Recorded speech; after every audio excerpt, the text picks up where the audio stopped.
The Conservatives are the largest party. They don't have an overall majority at this stage. The Prime Minister called this election because she wanted certainty and stability. This doesn't seem to look like certainty and stability. Welcome to Polling Politics. This episode is sponsored by Smarkets.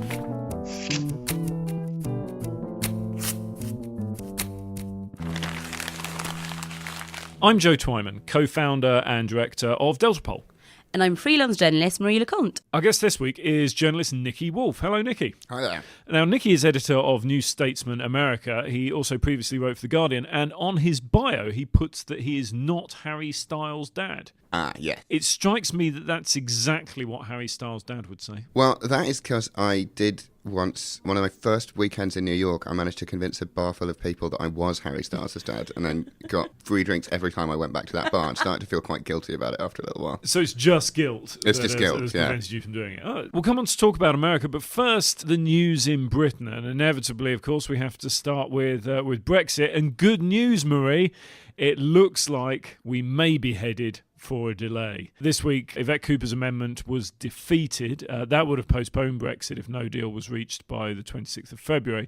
But a delay now seems more likely. Sir Graham Brady has said that he could accept a delay, and Jeremy Hunt has said that extra time will be needed. And we all know what follows extra time: penalties. And, of course, the Germans winning. Nicky, can you see this carrying on forever? Yeah. Thank you, Nicky. Thanks for coming. It's so bleak, isn't it? And it's just like, I've essentially moved to Trump's America to escape Brexit, which says something about how comparatively dismal the two stories are. But I feel like I was talking to a friend who's a journalist in the US, and she was arguing that at least there, it's like a different mad thing every day. Yeah. So at least Brexit is the same mad thing. But and like there's an end in sight. Like someone was saying that, so there's a lot of kind of comparison chat that you do between Trump and Brexit about whose is worse. And the answer that I found very difficult to come back to when Americans say that Britain's crisis is worse than America's crisis is that America's crisis very much has an end. I mean, Trump might win another term, but unless he sort of suspends elections and then we're all in reasonably serious trouble. Are we completely ruling that out? No, not necessarily completely ruling that out. But it is much more unlikely than Brexit just will collapse on a rolling crisis for the rest of our lives. We'll always be talking about Brexit. Every podcast everyone will ever do will start with, and first, Brexit. Like the 1966 World Cup in international football. Yeah. But yeah, no, I mean, to briefly come back to the question you asked originally about 20 minutes ago, I said it last week and I'll say it again. I do think that it will probably, be extended until at least the 1st of July. After that, it will be hard because what do we do with the MEPs? Like, there might be some sort of fudge we can work on. I'm not sure that's what we need right now. But at least, I think early July is likely. And as debate about a delay carries on, we've had the announcement that the parliamentary recess has been cancelled. MPs were set to be away from the Commons from the week commencing the 18th of February, but they now have to stay in Parliament. But Commons leader Andrea Leadsom has trolled everyone by announcing an entirely Brexit-free programme that week. I'm not suggesting that all MPs had booked skiing holidays, but should they have this time off? But I think that was such a weird thing that, I will, not to sound like PR for the MPs, but I genuinely think, quite a lot of Labour MPs especially did make the case that actually recess a lot of the time is just people going back to their constituencies and actually doing constituency work. Mostly, I think, in this context, that they've just not had the time to do. Yeah, it's the only time of the parliamentary year when they do get to do actual constituency work because of everything that's going on in Parliament. No, exactly. But that being said, I think it's such a weird thing. So they cancel recess. As far as I can tell, there's only a one-line whip that week. So actually, the MPs didn't really have to be on the estate. There's not going to be any sort of major legislation being voted through. And at least the Tory chief whip messaged Tory MPs to say, if you had family or friends commitments, basically it's fine. We'll write you a note. And it's like, okay, so in what way is this not recess then? Nicky, is this just PR? There is something to be said for the fact that there's something quite important going on, isn't there? But then again, if all anyone's doing is playing for time, so If you're running down the clock, you may as well run down the clock on the Alps. Yeah, although I'm quite enjoying the idea of Jeremy Corbyn on a skiing holiday. It's kind of does not compute, does it? Oh my God, John McDonnell just looking furious going down the slopes. Straight down, no turns. I do wonder which of the Labour and Conservative front benches can ski, because I bet Tom Watson can ski. That's a good question. He's wearing ski goggles most of the time, isn't he? If you know the answer to this, or if you are Jeremy Corbyn and you can tell us whether you like these things, let us know. I'm trying to think. I think the problem is that's really indicative, I think, of a bigger problem. Like, it is taking me a lot of mental energy to try and remember everyone in the shadow cabinet. I used to know, but I think, like we talk about them so little these days. I'm like, who's what again? And speaking of the cold... Unilever has said that it is stockpiling Magnum ice creams ahead of the UK's possible departure from the European Union. Magnum's the world's most powerful ice cream. Chief Executive Alan Juppé, or Alan Jope, not sure how you pronounced it. Was that an attempt at French? I don't know how you pronounce it. Jope. Oh, yeah. Jope. Well, that's much better. Same as he did it, just with a little eyebrow raise. So Alan... Yeah, that's French. Al from Unilever has said the company was holding a few weeks' worth of extra stocks in case of disruption. It's snowing outside. What does a few weeks' worth of stocks of Magnums look like at this time of year? No, so I'm really into it because when was it? I think last winter I went a bit mad when the winter would not stop. And so I started putting the heating all the way up in my flat and I'd just be in bed eating ice cream and watching movies. So again... I feel like this is an art installation protesting against the state of British politics. That's what it sounds like. Basically, so yeah. Isn't it? Lost it slightly. But as a result, I ate so much ice cream in the winter that by the time summer came, I was like, I'm genuinely just very sick of ice cream. And then go back into it in the winter. So this is good. This is good for me personally. Therefore, it's good in general. Well, it does raise a wider question about firms confirming that they have stockpiled some things for Brexit. Nicky, are you stockpiling anything? I mean, I'm looking forward to coming back for Brexit with a whole bunch of $1 bills and suddenly being the most wealthy person in the country. Marie, what about you? What are you stockpiling? I also have like €250 in cash, so basically I will be buying your house very soon. I'm not sure what I could fucking vaping now, so I might just like a massive gigantic dweeb like stockpile. Can't even bring myself to say it. E-cigarette liquid. But yeah, no, I'm not sure. It's fine. I can cook. I like the idea. I like the challenge, of like having to cook with whatever's left. Like, having to hunt your own food. Well, in many ways, when I sort of like come home from the pub a bit pissed and on the way back I'm like, shit, there's nothing in my fridge, I'd forgotten. And you sort of go to the corner shop and you're like, what can I buy to make a meal out of this? If dystopian films and literature have taught us anything, I think it's that we all need friends in the countryside who run farms who we can just walk to in desolate times. I mean, didn't Charles Moore essentially say that we're all going to be smuggling lettuce on little boats like Dunkirk? Did anyone else see this column? Yeah, if you're going to smuggle stuff, why lettuce? We don't need lettuce anyway. Ban lettuce. That's my Brexit song. Lettuce uses up quite a lot of space for very few calories, I think. Although maybe it floats, so maybe you can expand the boat with like pontoons of lettuce and then put other things on it. And yet this is one of the things that just isn't being discussed in the current Brexit debate. The spectators asking the big questions. In other news, Fiona Onasanya has been sentenced to 3 months in prison for lying to police about a speeding ticket. Previously, she had said in a message to Labour MPs, I'm in good biblical company along with Joseph, Moses, Daniel and his 3 Hebrew friends who were each found guilty by the courts of their day. Of course, this is equally true of Christ, who was accused and convicted by the courts of his day. Not of speeding. From what I understand, however, she has said so far at least that she will not be resigning. She will be keeping her job and, of course, keeping her salary while in prison. Though she could be recalled some months down the line, although it's a slightly complicated process.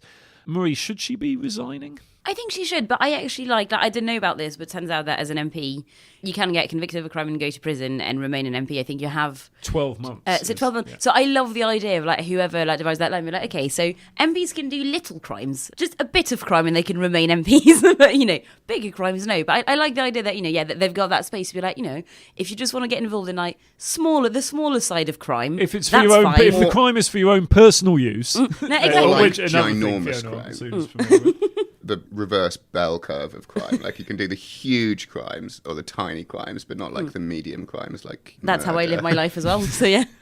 I mean, 12 months is the limit. I think you can fit quite a lot under 12 months, particularly for sort of white collar crime. Do we think she'll be recalled if she doesn't resign? Do you think the process is yet developed enough? I mean, in the States there's a well trodden route for recalling elected representatives, but in this country, although it's been introduced, it hasn't been used much. Can you see it happening? Yes, but also, I don't know, I'm basically saying this because I really want there to be a by-election because Peterborough is a marginal. I think we need a good by-election. It will distract us a tiny bit from Brexit. But a few months down the line is like 2-3 general elections time anyway, isn't it? We do not say the words. What a lovely, lovely thought.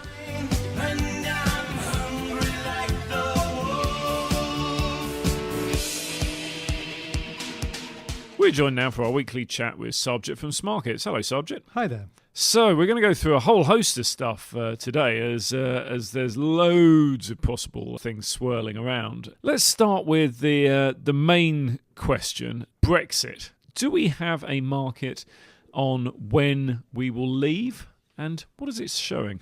So we do have a market on when the UK will officially leave the EU. It's been going obviously for a long time now. We've seen changes in the last month really, that has really kind of shaken things up. The favourite January to April has dropped down to 30%. And May, August 2019 has gone up to 35%. So this is the first time that the favourite isn't been January, April 2019. So as it gets closer, people don't believe that's actually going to happen now. So increasingly people are expecting an extension of some kind. Yeah, a few months extension. There's been a lot of talk from the Labour benches about how long that extension would be. And obviously the Cooper Amendment would have given an extension or given a scope for an extension, but it's not really reflected on our market. The defeat of that bill in the House of Commons hasn't reflected. People still think May to August is the most likely outcome.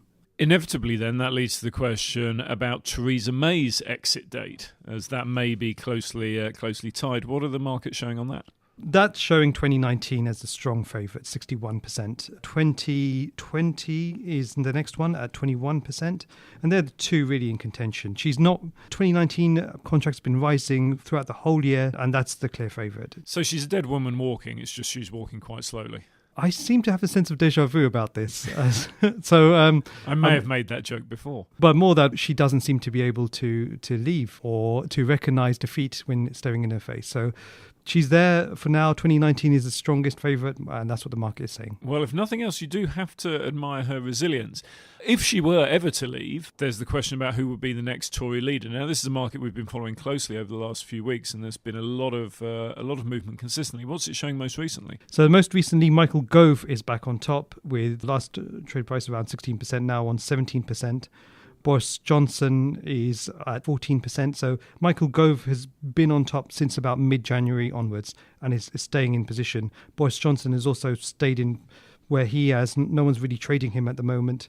Sajid Javid, number 3, but he's been dropping off recently. And then you've got Dominic Raab and Jeremy Hunt bringing up the back. Now, one of the things that's been discussed in the context of Brexit quite a lot is the question of another general election. I don't think it's likely this year, but what do the markets say? The markets say 2019 at 37%, 2020 at 17%, and 2022 at 34%. So it's either 2019 or 2022 according to our market. But these are not much in it, 3%. So it could be either of them, really. Yeah, broadly divided. Yeah. Do the markets have a sense on what the result of the next election might be whenever that happens? The polling's quite clear and shows that a majority of people think that it would be a hung parliament. What about the markets? So we have party to win the most parliamentary seats. So the Conservatives currently trading the prices of 49%, Labour at 48%. It's so close. It's so close that it's really hard to tell who's going to get even one more seat than the other. And of course, a lot could happen between now and whenever that election takes place. Particularly, of course, if it's 2022, we could all be eating grass by then. We're discussing this week the United States and all the issues surrounding that. What are your most popular markets when it comes to our friends over the pond? Well, we've got a number of markets around the US scene. We've got the one around impeachment for Donald Trump in the House of Representatives, where we're showing that no is the most likely outcome there, that he won't get impeached by the House of Representatives. That's trading at 61%. We've got Donald Trump to serve his first full term as president. So will he actually make it to the end of it and not resign and not anything else happen to him? And that's trading at 69% to say yes, he will do it. And then obviously we're looking at who might challenge him, who might be the Democratic Party representative as well. There's been a lot of talk about Kamala Harris. She's leading the market at 22%, following her Joe Biden at 14%. And Joe Biden hasn't declared yet, so there could be a bump for him if he decides to go for it. Yeah, I mean, it's been on the cards for a while. He's been kind of making moves in that way, but not formally declared. Beto O'Rourke is in third place. And then we have Bernie Sanders at 10%. So Kamala Harris, for what it's worth, at this stage in the race is the clear favourite to become the Democratic nominee. But you've got some strong contenders there who haven't really announced their plans or what they're going to do. So I would expect that market to change. A lot still to play for. Yes, definitely. Sarbjit, thank you. Thank you. Hey, Uncle Sam, put your name at the top of his list. And the Statue of Liberty started shaking her fist. And the eagle will fly, and it's gonna be here. When you hear Mother Freedom start ringing her bell, and it'll feel like the whole wide world is raining down on you. Oh, brought to you courtesy of the red, white, and blue. Nicky, you are involved with New Statesman America. Tell us about that. So the New Statesman is launched in the United States. We're looking to do a mix of... So the good thing about having an operation like that is you can then do the kind of transatlantic arbitrage. So you can explain Brexit to Americans, explain Trump to British people, and then also do kind of America-focused content that ideally both Brits and Americans would want to read. And you studied in the US. So I did my master's in New York and was with The Guardian in the US for 3 years before that. What sent you over there in the first place? I first moved to the US in 2012 to cover the presidential election that year, which was, God, I mean, the time when Mitt Romney was like... I With miss his binder, it. I with know. his binders full of women. His binders full of women, and the 47% comment basically cost him the election. He was never really going to win that election, but he must be looking back and having like, what? All I had to do was just deny it. Do we remember that mad story about how he was driving? I can't remember the details, but I think he was going on a holiday with his family or coming back, and they forgot the dog on the roof. No, not forgot the dog on the roof. Everywhere he went with the dog. That's how he transported his dog. Oh, yes. And it was on the roof. I love that story so station wagon. much. It's so weird. Such a weird In a thing to do. box or just sort of hanging on for dear life? So in a box, but like in a cage? In a I cage think? on the roof. They just- So it was kind of buffeted, like not in an enclosed, not in like a roof, just basically on the roof rack. There was the brilliant moment in the Mitt Romney documentary as well, where he tries to iron his suit while wearing it. Oh my God. And it's the brilliant thing of he's putting the iron on his arm, going ow, ow, Such an ow. alien. He's such a weird dude. I But find I him like really him so endearing. much, Yeah. That year, a friend of mine and I went out in Washington, D.C. for Halloween, dressed as Mitt Romney and Paul Ryan. And D.C. is such a political Halloween costumes he plays that people were like, oh, that's a great Tag Romney costume. I thought I was being more granular than just being Mitt Romney. And there were 3 different people in that bar, all dressed as binders full of women. Oh wow. It's very high concept. Sounds amazing. Inevitably, of course, though, when we're talking about news in America at the moment, our attention must turn to whether the Rams should be in the Super Bowl, given that it was clear pass interference against New Orleans. Yes. This is ridiculous. That was a bad call, and I'm a huge Saints fan because I used to live in New Orleans for a bit. Then again, at this point, I'll support anyone Anyone but the against Patriots. Well, yeah. Of course. I mean, that goes without saying. But New Orleans, I think New Orleans would have stood a better chance than the Yeah, Rams. and Drew Brees is amazing, and New Orleans has got a really good story, like the comeback after Hurricane Katrina. And 2,000 years later. But I have a feeling that a lot of this is going to be edited out. So let's move on and talk instead about the relationship between Britain and America and how things are with Trump. Now, 61% of Brits see the US as our closest ally. 55% of Americans consider the UK an ally. That's joint highest with Canada. What's your take on the relationship now between Britain and America? I mean, that is a very illustrative statistic there, isn't it? That's like 62% consider this person your girlfriend, and then she's like, I consider you a person. Like an ally is really pretty. So that means 45% of America don't even consider Britain an ally. That is very funny. There was a range, and so they could be a friend, but not necessarily an ally. The question wording wasn't right. quite Just to my friends. liking, but there you go. Yeah, I mean, certainly the differences between what Britain is to Americans, and because of the shared language, there's a lot of kind of closeness between Brits individually and Americans individually. But whether the government, and especially the Trump administration, really considers Britain in that kind of way, Almost certainly not. I mean, I'd be amazed if Trump doesn't know what Brexit is. He doesn't know what the... You know, like the story I absolutely love is that, so Jeremy Hunt, as foreign sec, went to the US and I think did some big interview with Fox. And apparently Trump watched it and went up to like Kelly and was like, who was that? He was very good. Well, that's promising. I mean, that's... And it's, kind of swings and roundabouts, really. It's probably just his accent that he liked. But then we're in the problematic point of if we use Brexit as leverage to gain a good relationship with the Trump administration, then the incoming, presumably, touch wood, Democratic administration has then identifies the British government as being Brexity Trumpers. But do we try and identify with the Democrats at this point and risk Trump just absolutely shitting all over us? Well, I mean, historically in this country, we've always, as a nation, tended to side with the Democrats. And so consistently, when you run questions saying, if you had a vote, who would you vote for? The Democrat, whoever it is, will get sort of 85, 90%. The Republican will get 10 to 15%. Yeah.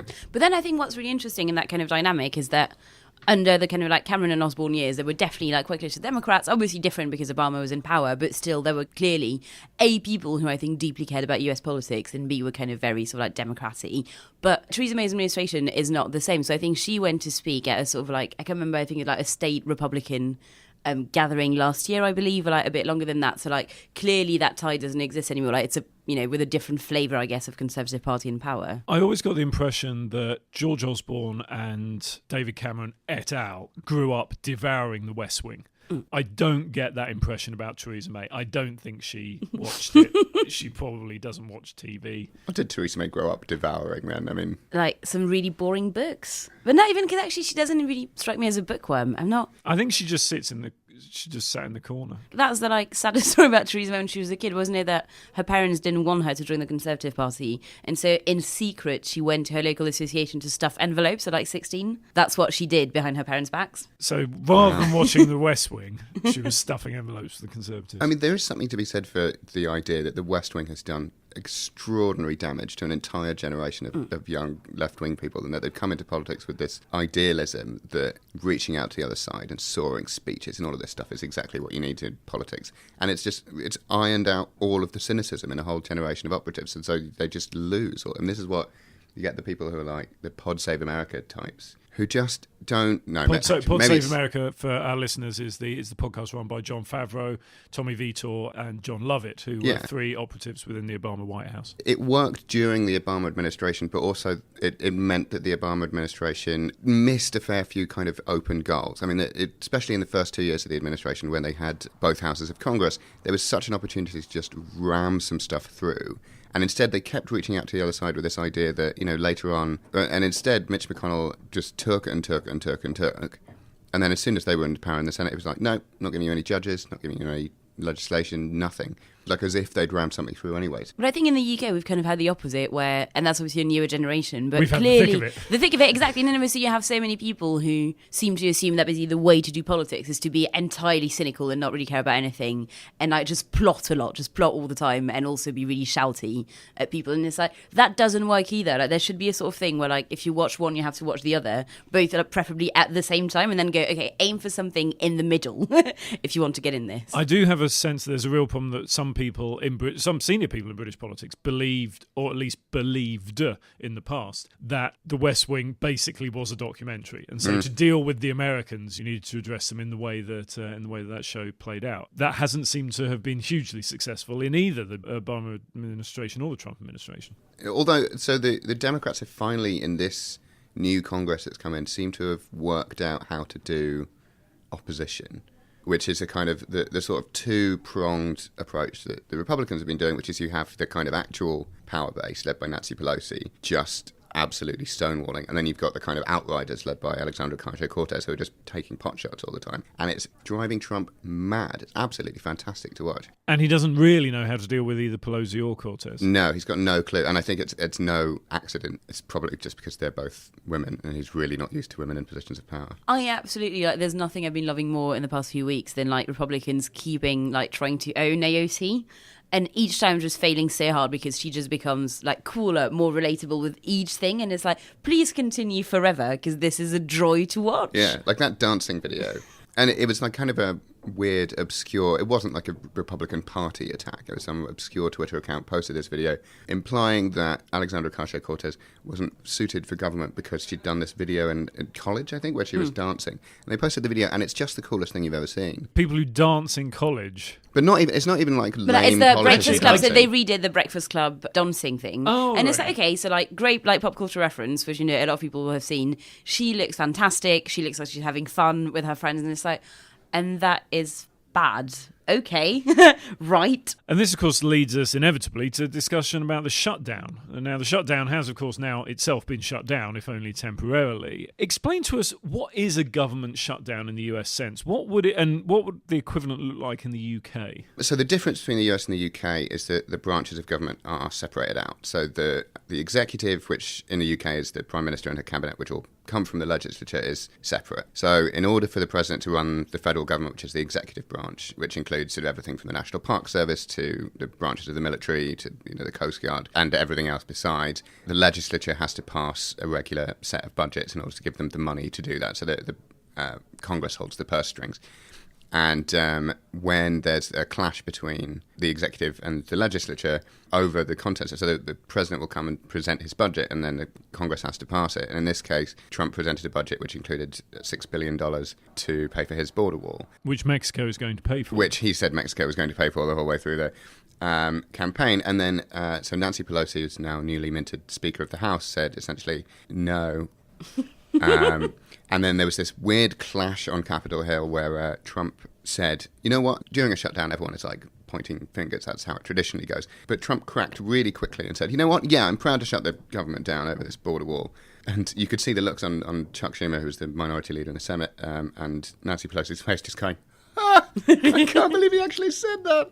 And then just ever since that point, like on a day-by-day basis, as more people, you know, it's garbage piled up in the streets, and then especially towards the end. I mean, the thing that really ended it, ironically, because Reagan brought down the Air Traffic Controllers Union, suddenly the air traffic controllers, traffic started to pile up at airports. At LaGuardia, and then famous Newark one. and JFK, and Trump caved in moments. Yeah, in the polling, 38% of Americans credit Trump with ending the shutdown, compared to 25% who say it was Pelosi's influence. But only 7% think that Trump got what he wanted from the shutdown. That includes only 12% of Republicans. 40% think the Democrats got what they wanted. But of course, this is only a temporary thing. There has been discussion of emergency powers and a state of emergency being declared in order to get the border wall built. Can you see that happening? Yeah, I mean, that's totally within something that Trump would think he would do, except he'll have lost interest by then and have moved on to something else. I think Trump is no more attached to the border wall than he is to any other of his bonkers ideas. It just started out as a call and response thing. Someone on American TV recently said that the wall was basically Trump's free bird. It was the one that, you know, people would go to his rallies and be like, do the wall. And he'd be like, what are we going to build? People like, the wall. But he doesn't really care in any meaningful sense. I mean, you know, all of his... What does Trump care about? Just Trump. Right. He's a very simple sort of call and response machine. He cares about people clapping and cheering for him. He cares about being scared of when people will boo him. Same. Aren't we all like that? But it's very Aren't easy. we all Trump? The polling politics Deep position. down, we're all Trump. But you can see moments where like a journalist will ask him a question, and I think this is a good example of this. A reporter at one of his press conferences said, "Are you considering using emergency powers to build your wall?" And you could see him go, "Well, I wasn't, but now I Emergency am." powers, you Yeah. say? It's like, stop asking him these questions. He's not going to Google this. He doesn't know that that's within his purview. Mr. President, will you be using the force to build this wall?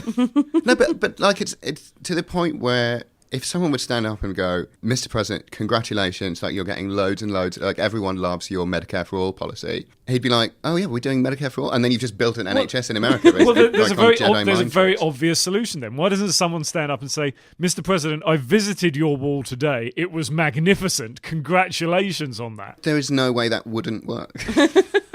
Like so many things on this show, that's an idea we have now copyrighted. So take that, Pod Save America. What now, though, for the Democrats? The runners and riders are beginning to emerge.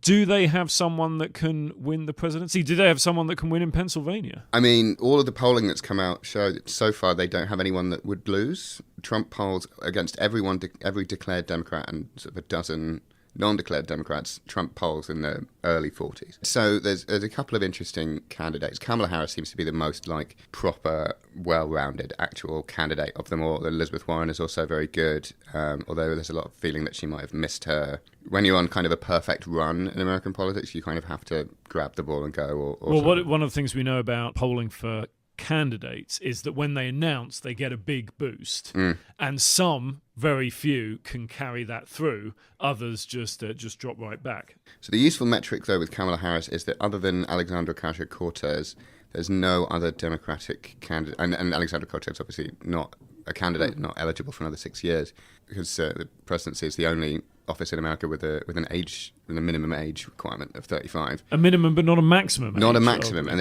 that's the one you kind of really need.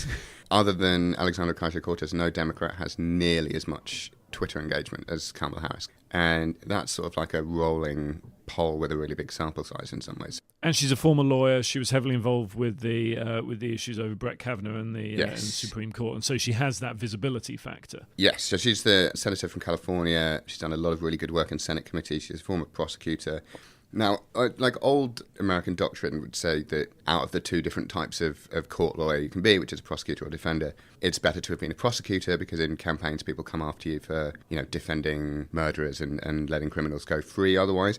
That doctrine seems to be slightly in question now because people are questioning her prosecutorial record, saying, she put away quite a lot of people of colour on quite minor offences. Now, that is part of the job of prosecutor, but that might be something of an albatross around her neck. But isn't she as well? And I feel like obviously that's more like kind of for the left of the Democrats as opposed to everyone else. But there's stuff like Sesta Foster, her massive role like in this, which obviously was like massively controversial.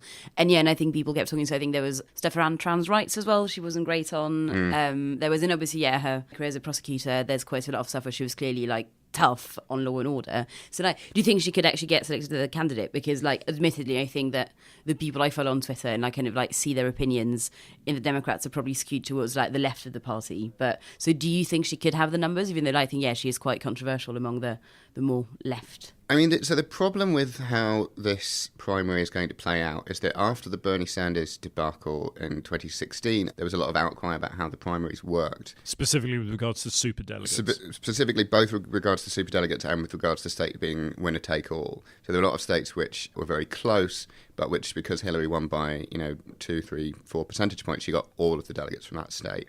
Now, they've changed that in a lot of, if not all, states this time. So it's possible to see, especially with a field this crowded, because everyone sees that Trump is very kind of beatable.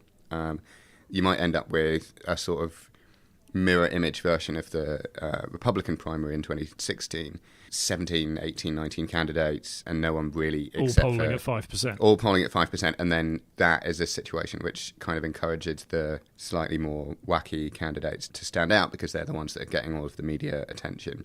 On the other hand, because a lot of the states are proportionally allocated, it's hard to see how that plays out. Because on the one hand, that might mean that you end up getting all the way to the convention and no one's got enough delegates to break through.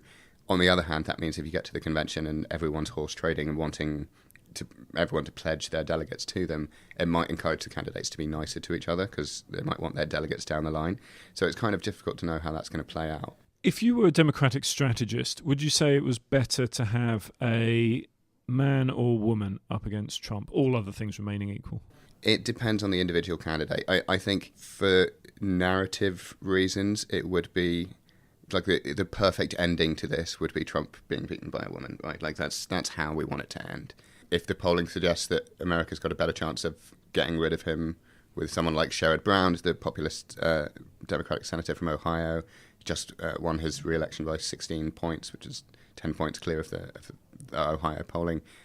If he's more likely to beat Trump, you have to ask yourself, do we want to win it the way we want, or do we want to guarantee it? But do you think Kamala Harris would stand a better chance against Trump if she was a man? The problem with Kamala Harris is not the problem with Kamala Harris, but a problem that she would face if she was the candidate is more that she's from California than anything else. People in the Midwest, California has become like a stick to beat the Democratic Party with. So if you see in Texas, people were saying that Beto O'Rourke was coming here with his California values and all that kind of, and you see that kind of thing a lot. So I think Californian might be almost as big an impediment to Harris as anything else. My last question then is about Bernie Sanders. Will he figure next time around, having had such an interesting ride last time? Yeah, certainly. And he's got staff in Iowa, he's got staff in New Hampshire, he's definitely thinking about it. The California primary is earlier this year, so the kind of small states of Iowa and New Hampshire don't quite have so much weight.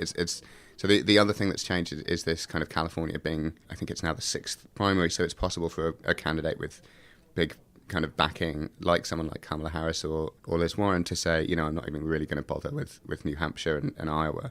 So you kind of don't have that retail politics which favours the smaller candidates anymore. Elizabeth Warren, fuck Iowa. Yeah. been interesting. Well, I mean, interesting actually, no, campaign Elizabeth slogan, Warren's got wouldn't it? more stuff in Iowa than anyone else, but, like a Joe Biden could theoretically get in before California and ignore the smaller states. I think we're forgetting that we are currently living in the cursed timeline. And so I True, think yeah. the Democratic primaries are going to be Bernie and Hillary. Oh, God. Hillary. That would be This the is most going cursed scenario. Therefore, will happen. Wasn't it an interesting thought? If you had to narrow your colours to the mast, who's going to win the Democratic nomination? I would say Kamala Harris at this point, probably. No, not at this point. Oh, well, yeah, no. I think still Kamala Harris. She's got the best chance. Elizabeth Warren. And I'm You not can gonna- feel the conviction in my voice. That is how most people say Elizabeth Warren now. And I'm not going to. I never make predictions, and I never will. Now, both of you two live abroad, in a sense, from your home countries. Where do you think Brits would choose to live abroad, if given the choice? Any country in the world, where would Brits most likely to be choose to live abroad? I mean, after 29, they're not going to have that many options, are they? Basically, like Devon, Scotland. They can go. The question is, if you had the opportunity, would you or would you not want to live and or work in any of the following countries? Which country do you think came top? That is a genuinely interesting question because I have no idea. Well, thank you. Spain? I put in a lot of effort. Spain? No, you'd be surprised. The It's US? relatively quite far down. US, there are 6 countries higher than the US. Is it some sunny country? Sometimes, certainly not at the moment. Australia? No. Australia actually is. Is it France? Plot twist. No, it's actually Australia isn't in the list. Oh, What a suck it, Australia. poor question wording here. Top of the list, Canada. Really? Yeah, Canada, the polite version of the US, followed by New Zealand. Then in terms of European countries, and it's quite a drop down from Canada and New Zealand. The next one is Sweden, Netherlands, Switzerland, Italy, and the United States. I like that France does not even feature. Oh, right, no, France. Switzerland. More people want to live in Switzerland than in No, the US. than in France. More No, people, I'm feeling more quite... people, only by 1%. Only by 1%. But you have a larger number of people who don't want to live in the US, and so you have objections to that. France is just above Germany, just below Spain. So it comes right in the middle. Beats Portugal, Malta, Luxembourg, Cyprus, and bottom of the list, Israel, Saudi Arabia, and Egypt. Wow. More people would want to live in Russia than want to live in Turkey, Israel, Saudi Arabia, or Egypt. Oh, I'd quite like to live in Turkey. Yeah, Well, not right Istanbul's now. I feel like it's beautiful. not super chilled right now. But in general, as a country. Of the EU countries, which do you think is the least popular? Belgium. No. Somewhere random like Slovenia. No, actually, Slovenia weirdly popular. There are 6 EU countries less popular than Slovenia. And it's going to be like an obscure one that nobody knows. Is No. it? Or Is it France? No. Yes. I've told you. like but, Norway? No, Norway's not in. no, least popular. Least popular. Think east. Romania? Yes, Romania. Just below Lithuania, Latvia, and Bulgaria. Cool. But then No pattern there. yes, Poland, Hungary, Slovenia, all better. Okay, that's it for this week. Nicky, thank you very much for coming in. Thanks for having We me. are off on recess next week, but we shall be back soon. Thanks for listening, and thank you to Smarkets. Please remember to like, subscribe, review, all these different things that help people hear about us, and do tell all of your friends and many of the people that you don't know, even if you haven't enjoyed the podcast. This is a Poddo podcast produced by Nick Hilton, and our theme tune is by Joe Button. For more details, go to podopods.com, and for sales and advertising, email nick@podopods.com. And yes, that's spelled PODOTPODS.com.